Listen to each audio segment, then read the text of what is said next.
to? Ano. A co ty? Já? Máš taky nějakou tanečnici z Lučnice? Já mám Soničku.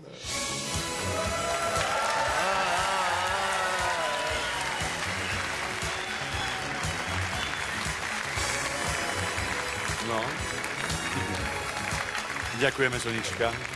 No ale vráťme sa do roku 1983. To bol veľmi zaujímavý rok, pretože vtedy... Ano, Martine, já tě poslouchám. pretože vtedy mohli televízni diváci priamo ovplyvňovať dej televízneho seriálu pomocou vypínania a zapínania elektrických spotřebičov. Velmi dobře si to pamatuju, byly to rozpaky kuchaře Svatopluka s Pepou Dvořákem v hlavní roli. A my si to tady teď vyzkoušíme v sále. Naši diváci mají pod stolky tlačítka, dejte si na ně ruku. Pokud budete chtít variantu A, pokud budete chtít vidět velice nebezpečné kouzlo, jedno z vrcholů dnešního večera, při kterému může jít o život, možná poteče krev, zhasnete, ale můžete zvolit i variantu B. Ano, varianta B je krásna poézia. Takže ak budete chcieť počuť recitovanie, tak môžete nechať zasvietené však. Kdo bude recitovat? Ja. A co budeš recitovat? Nedelná chvíľka poézie. Pavol Orsák Hvězdoslav. Jsem zvědavý, jak to dopadne. Připravte se. Ruce na tlačítka. Tak ještě jednou. Kouzlo zhasnout, poezie necháte rozsvíceno. Připraveni? Jdeme na to. Pozdravujem vás, lesy hory. Z tej duše pozdravujem vás. Já myslím, že už se zhaslo. Čo mrcha svet nás skváry zmorí. Zrak je olknul, lož omámila, ohlušila, presila. Vy k žitiu privediete zás. Vy vzkriesite, zotavíte. Klid. Z jatrivých vyliečite. Ja sa na to môžem vykašľať.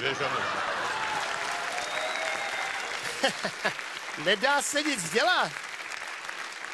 Vox populi zvítězil, hlas lidu, hlas boží, to se může zlobit jak chce, ale zvolili jste si nebezpečné kouzlo. A Robert mě ale požádal, pokud vyhraje to jeho kouzlo, že bych měl vybrat nějakého dobrovolníka z vašich řad, nějakého odvážného mladého muže, vy jste tak blízko. Šel byste? Potlesk, prosím. Tak, tady se postavte, připravte se, tak, výborně. A já myslím, že se všichni máme na co těšit. Robert Fox. Nejnebezpečnější karetní kouzlo. Robert? Jirka, odvážný divák. Jirko, polož prst na jednu kartu. Podívej se na ní. Ukaž ji všem. Vrátí zpátky.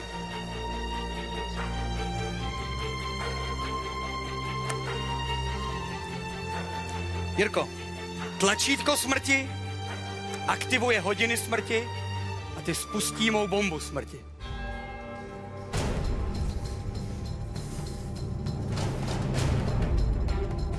Mám 10 vteřin na to,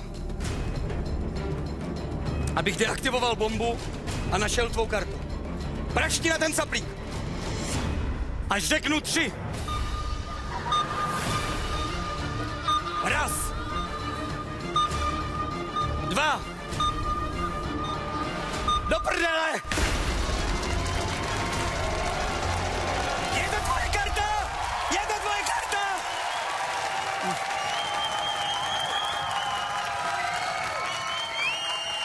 Jirka!